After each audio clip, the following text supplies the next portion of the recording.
Hi guys, welcome back. आज की video class 11th के लिए होने वाली है 15 डेज का चैलेंज।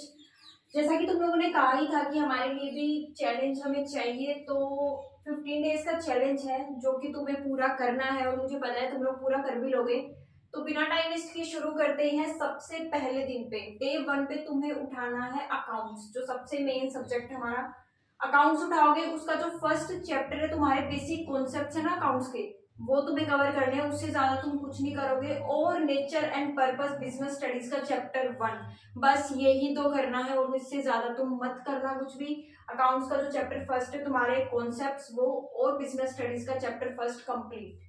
डे 2 की अगर बात करते हैं तो अकाउंट्स का बेसिक अकाउंटिंग टर्म्स तुम कर लेना। देखो बहुत छोटा सा है, इसमें ज्यादा नहीं है, कुछ टर्म्स ही है जो तुम्हें समझनी हो, तुम्हें आते भी होंगे। अब तक तो भाई आते होंगे, सिर्फ रिवीजन करनी है एक तरह से बोले तो ये पूरा करोगे। साथ में माइक्रो का चैप्टर फर्स्ट तुम पूरा करोगे। कुछ भी नहीं है कि माइक्रो होती क्या है, मैक्रो माइक्रो में डिफरेंस, ये सभी तो है, तो ये भी तुम इजीली कर सकते हो, ज्यादा टाइम नहीं लगेगा और तुम्हारे पास टाइम बच भी जाएगा। बट तुम 2 ही चैप्टर पढ़ना।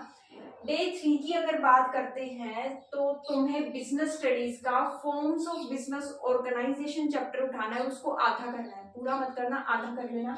साथ में तुम कंज्यूमर इक्विलिब्रियम उठाओगे, उसको आधा करोगे। इस दिन अकाउंट्स में तो उठाना, तो ही उठाना, एक बिजनेस स्टडीज और इकोनॉमिक्स, बस इन दोनों को कर लेना। फॉर्म्स ऑफ बिजनेस ऑर्गेनाइजेशन आधा और कंज्यूमर इक्विलिब्रियम भी आधा। डे 4 की अगर बात करते हैं तो तुम्हारा जो फॉर्म्स ऑफ बिजनेस ऑर्गेनाइजेशन बच जाएगा उसको कंप्लीट करोगे। कंज्यूमर इक्विलिब्रियम जो बच जाएगा उसको भी कंप्लीट करोगे। साथ में अकाउंटिंग प्रिंसिपल्स आधा कर लेना। देखो प्रिंसिपल्स है, अब तक तुम्हें वो भी आते होंगे, इतने महीने हो गए कि तुम्हें बेसिक्स ना आता हो, ऐसा तो हो नहीं सकता। और अगर नहीं भी आते हैं तो भाई प्रिंसिपल्स तो बहुत ईजी है, समझने कुछ ही है, ज्यादा नहीं है, तो आराम से तुम वैसे तो पूरा चैप्टर भी कर सकते हो, बट कोई नहीं।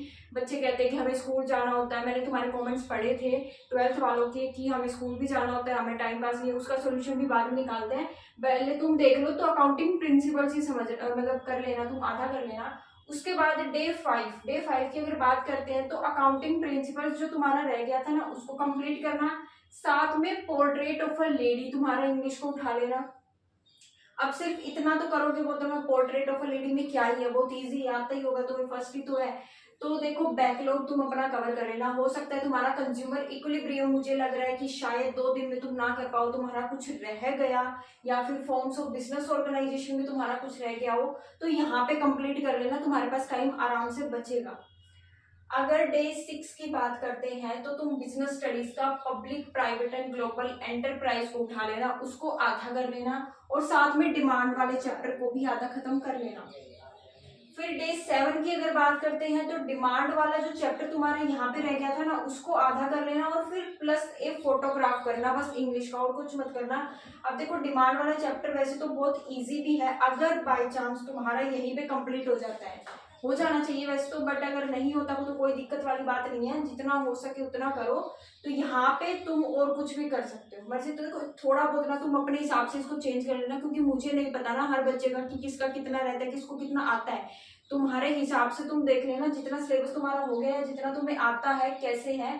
तो अगर तुम डिमांड को यहाँ कंप्लीट कर सकते हो तो बहुत अच्छी बात है, नहीं होती तो भी कोई बुरी बात नहीं है, तुम यहाँ कर लेना। डे 8 की बात करते हैं तो सबसे मेन चैप्टर जर्नल, मतलब अकाउंट्स का सबसे मेन चैप्टर कहें जर्नल, उसको तुम्हें आधा करना है। साथ में पब्लिक प्राइवेट और ग्लोबल एंटरप्राइज यहाँ रह गया था ना डे 6 में हमें, क्योंकि डे 7 पे हमने बिजनेस स्टडीज को पढ़ा ही नहीं, तो ये वाला जो चैप्टर तुम्हारा आधा रह गया था तुम यहाँ कंप्लीट कर लेना, ठीक है। उसके बाद डे 9 की बात करें तो ऑब्वियस ही बात है, जर्नल तुम्हारा आधा बचा होगा या जितना भी तुमने किया होगा उसको कंप्लीट करोगे। साथ में इलास्टिसिटी ऑफ डिमांड को करना, इकोनॉमिक्स का उठा लेना, माइक्रो का तुम्हारा चैप्टर, उसको भी आधा कर लेना, हो सके तो पूरा कर लेना, वैसे तो मुश्किल है नहीं बट ठीक है, तुम्हारे पास टाइम की कमी होती है तो तुम आधा ही कर लेना। डे 10 की बात करते हैं तो इसको कंप्लीट करोगे, यहाँ पे इलास्टिसिटी ऑफ डिमांड को, प्लस में तुम इंग्लिश का उठाओगे the summer of the beautiful white horse, इसको खत्म कर लेना। और कुछ मत करना, अकाउंट्स और बिजनेस स्टडीज को मत उठाना। देन डे 11 को तुम्हें बिजनेस सर्विसेज चैप्टर करना है, इसको आधा कर सकते हो, पूरा मर्जी है, मैंने यहाँ आधा लिखा है तो आधा कर लेना।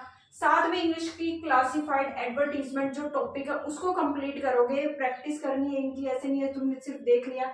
प्लस कैश बुक आधा, ठीक है, 3 सब्जेक्ट्स हो गए वैसे तो, बट कर लेना अगर कर सकते हो तो। कैश बुक को मैं तो कहूँगी आधा टाइम बच ही जाएगा, कर लोगे तुम। डे 12 को वैसी बात है, कैश बुक यहाँ आधा बचा है तो सबसे पहले तो इसी को खत्म करोगे। बिजनेस सर्विसेज को यहाँ खत्म कर लेना, सिंपल सी चीज है, यहाँ कर लोगे।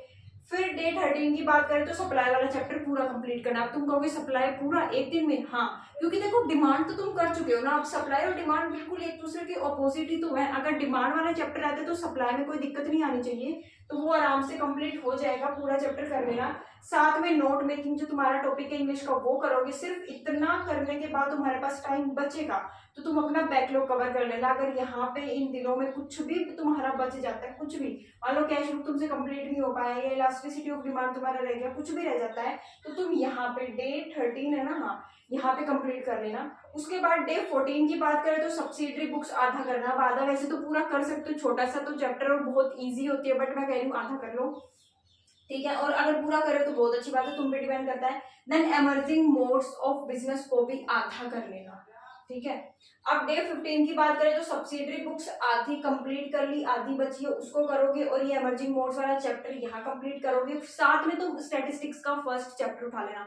अब देखो अगर तुम सब्सिडरी बुक्स को यहाँ डे 14 पे कंप्लीट कर लेते हो, वैसे तो हो जाना चाहिए कंप्लीट, ज्यादा कुछ है नहीं इसमें, तो अगर तुम कर लेते हो यहाँ पे कंप्लीट तो यहाँ पे तुम्हारे पास थोड़ा टाइम बचेगा, तो तुम इंट्रोडक्शन टू स्टैटिस्टिक्स करोगे। साथ में तुम माइक्रो का कोई चैप्टर उठा लेना या अकाउंट्स का आगे वाला चैप्टर कर लेना, मर्जी तुम्हारी, या तुम्हारा कुछ बचाओ या इंग्लिश पढ़ने का मन है वो पढ़ लेना, मर्जी तुम्हारी है, अपने हिसाब से एडजस्ट कर लेना। तो ये था तुम्हारा 15 डेज का चैलेंज। अब मुझे जल्दी से बता दो कौन कौन इसको पूरा करने वाला है, और कोई भी डाउट हो बता देना। नेक्स्ट वीडियो किस टॉपिक पे चाहिए ये भी बता देना।